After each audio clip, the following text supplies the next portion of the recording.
சிறுகடிக்க ஆசை சீரியல்ல இனிய எபிசோட்ல என்ன நடந்திருக்கு அப்படின்னு பார்த்தீங்கன்னா, இப்ப நம்ம பார்வதியும், சிவனும் சேர்ந்து ஒரு கதை சொல்லிக்கிட்டு இருக்கிறாங்க. அதாவது மூட நம்பிக்கைக்கு எதிரா ஒரு கதைய சொல்லிக்கிட்டு இருக்கும் பொழுதே, இந்த விஜயா வந்து இந்த மாதிரி ஒரு அம்மாவ பார்த்தேன். அந்த அம்மா இந்த மீனா வீட்ல இருக்கிறதுனால, வீட்டுக்காரருக்கே ஆபத்துன்னு சொல்லிட்டு போயிடுச்சு. நீ வந்து அண்ணாமலை அவர்ட்ட பேசு. மீனாவ வீட்ட விட்டு வெளியில அனுப்ப சொல்லு அப்படின்னு கேட்குறாங்க நம்ம விஜயா பார்வதி கிட்ட. பார்வதி, இப்பதான் நான் மூட நம்பிக்கைக்கு எதிரா ஒரு கதை சொல்லியிருக்கேன். இதெல்லாம் நீ ஏன் நம்புற? நம்பாத. நீ சொன்ன மாதிரி தான் நானும் ஒரு அம்மாவை பார்த்தேன்.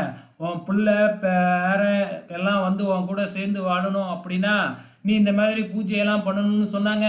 நானும் பண்ணுனேன். ஆனா முன்னைய விட இப்ப என் பையன் பேச கூட மாட்டேங்கிறான். அதுக்கும் காரணம் நீ தான். அதனால நீ சொல்ற மாதிரிலாம் நான்லாம் வந்து பேச முடியாது அப்படின்றாங்க. உடனே விஜயா அங்கேருந்து கிளம்பிடுறாங்க. ஸோ இதுக்கப்புறம் என்ன நடக்குது அப்படின்னு பார்த்தீங்கன்னா, நேரா இங்க வீட்ட காமிக்கிறாங்க. வீட்டுல வந்து பார்த்தீங்கன்னா, நம்ம மீனா ஃபுல்லா விளக்கேத்தி வச்சிருக்கிறாங்க. ஸோ எதுக்கு அப்படின்னு பார்த்தீங்கன்னா, நம்ம முத்து சொல்றாப்ல, இந்த மாதிரி அம்மா இப்படி ஒரு ஆள அழைச்சிட்டு வந்து சொன்னதுலேருந்து, மீனா போய் ஒரு பெரியவங்கள பார்த்து, இந்த மாதிரி வில்வ இலையால விளக்கு ஏத்துனா வீட்ல இருக்கிற பெரியவங்களுக்கு நல்லதுன்னு சொன்னாங்க.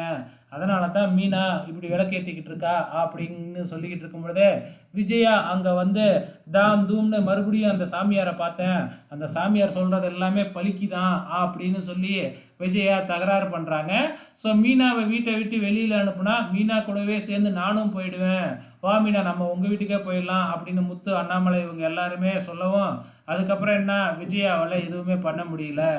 இப்ப மனோஜ் ரோகிணியோட பேச்சை கேட்டு ரோகிணி இருக்கிற ஹோட்டலுக்கே போயிடுறாப்புல. அங்கதான் நம்ம ரோகிணி என்ன செய்றாங்க அப்படிங்கிறது நமக்கு நல்லாவே தெரியும்ல. டைவர்ஸ் பேப்பர்ல கையெழுத்து போட்டு கொடுக்குறேன்.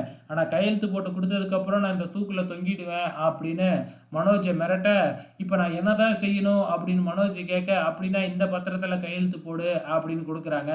அந்த பத்திரத்துல நான் ரோகிணியோட சேர்ந்து வாழ ஆசைப்படுறேன் அப்படின்னு எழுதி மனோஜை கையெழுத்து போட்டு கொடுக்க சொல்ல, இப்ப மனோஜ் போய் பாத்ரூமுக்குள்ள இருந்து அவங்க அம்மாவுக்கு ஃபோன் பண்றாப்புல. நாளைக்கு என்னதான் நடக்கும் அப்படிங்கிறத பொறுத்திருந்து பார்க்கலாம்.